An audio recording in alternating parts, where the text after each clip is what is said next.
अगर मथुरा में रहना है तो राधे राधे कहना है।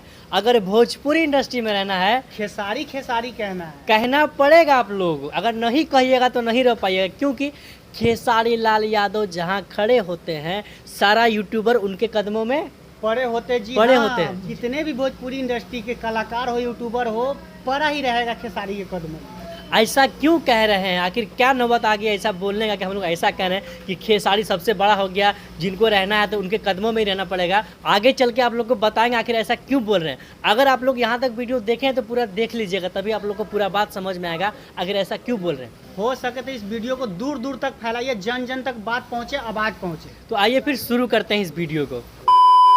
अगर समझना है इन चीज़ों को कि खेसारी जी के बारे में ऐसा हम लोग क्यों बोल रहे हैं, तो आप लोग को शुरू से समझाते हैं और विस्तार से आप लोग इस बात को सुनिए। तो दोस्तों, भोजपुरी इंडस्ट्री में शुरू से देखा गया है कि दो तरह के यूट्यूबर हैं, एक खेसारी का सपोर्टर, एक पवन का सपोर्टर। लेकिन यही देखा गया कि ये सपोर्टर इस लैंग्वेज तक आ जाते हैं कि किसी की भी माई बहन एक कर देते हैं अपने स्टार को सपोर्ट करने में। जी हाँ, आप लोग कई मर्तबा ये चीज़ देखे होंगे। कभी भी खेसारी जी और पवन जी के बीच में अगर कंट्रोवर्सी होते हैं तो इनके यूट्यूबर इन दोनों को सही साबित करने के लिए किसी का भी माई बहन कर देते हैं। लेकिन आज ऐसा नौबत आ गया कि जो भी पवन सिंह का सपोर्टर है वो धीरे धीरे खेसारी जी की तरफ बढ़ रहे हैं। ऐसा नहीं कि खेसारी जी से वो प्रेम कर रहे हैं, खेसारी जी को उसका एक्टिंग बढ़िया लग रहा है तो वो उसके तरफ चलेगा, ऐसा नहीं है।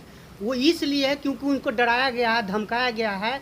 ऐसा लग रहा है कि जैसे कि अब जो संविधान में अभिव्यक्ति की आज़ादी है वो खत्म हो गया है। इसका जीता जागता एग्जाम्पल है छोटू चिंगारी। आप लोग देख सकते हैं जी हाँ। हमारा से बड़का सपोर्टर 5 से 6 साल में कोई ना होगा, ये तो सबको पता है।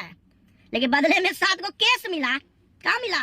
जेल भी गए। कोई 1 किलो सेव लेके भेंट करना नहीं आता है। तो इनको देखते हुए साफ सुथरा हमें ये लग रहा है कि कोई भी यूट्यूबर अब इनके हाथों से नहीं बच सकता है।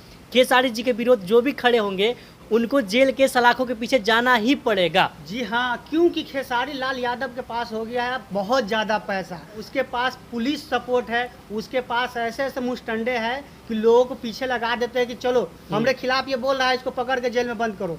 ऐसा हम लोग इसलिए कह रहे हैं क्योंकि खेसारी जी खुलेआम मंच पे इस प्रकार का भाषण देते हैं। लेकिन पहले मैं डिस्टर्ब होता था, लेकिन अब इधर 2-3 महीने से अब डिस्टर्ब करना अब कभी होना है। रिएक्ट करने वाले कुछ लोग हैं मेरे पास, उनको लगा दूंगा काम पे, अपना काम करते रहेंगे। ये वीडियो देखने के बाद साफ सुथरा समझ में आता है कि जो भी अभिव्यक्ति की आज़ादी है वो खेसारी जी उसका हक मार रहे हैं। जो संवैधानिक अधिकार मिला है लोगों को कि किसी से भी सवाल पूछ सकते हैं, किसी का भी विरोध में खड़ा हो सकते हैं, वो चीज़ नहीं कर सकते हैं। क्योंकि खेसारी ने साफ सुथरा ऐलान कर दिया है कि हम पहले परेशान होते थे लेकिन अब नहीं होंगे, क्योंकि हमारे पास ऐसे मुस्टंडे सब है, जो भी हमारे विरोध में बोलेगा हम उसके पीछे लगा देंगे। रिएक्ट करने वाले कुछ लोग हैं मेरे पास, उनको लगा दूंगा काम पे, अपना काम करते रहेंगे। हम ऐसा बिल्कुल नहीं करेंगे जो खेसारी को बिना मतलब टॉर्चर कर रहा है, परेशान कर रहा है, उसके ऊपर कार्रवाई ना करे। लेकिन कुछ ऐसा बयान मत दे जिससे कि सबके ऊपर लागू हो जाए। अगर ऐसे ही बात है, अगर खेसारी लाल को अपने ही विरोध करना है तो सबसे पहले महेश पांडे का दुकान बंद करवाए जो दूसरे को टारगेट करता है। कुछ लोगों को मेरी बातों का बुरा लग रहा होगा कि खेसारी जी को फिर तुम लोग टारगेट ही कर रहे हो, लेकिन टारगेट नहीं कर रहे हैं। हम लोग अपना पक्ष रख रहे हैं, संवैधानिक जो अधिकार मिला है वो पक्ष रख रहे हैं। कहीं ना कहीं खेसारी जी उस चीज़ को रोनता हुआ दिख रहे हैं, संवैधानिक जो अधिकार मिलता है उसको रोनता हुआ दिख रहे हैं ऐसे ऐसे बयानों से। तो हमें लगा कि इसके बारे में बात करना चाहिए। बाकी आप लोग का राय क्या है कमेंट बॉक्स में जरूर बताइएगा। मिलते हैं फिर किसी ऐसी वीडियो में, तब तक के लिए बाय बाय, टेक केयर।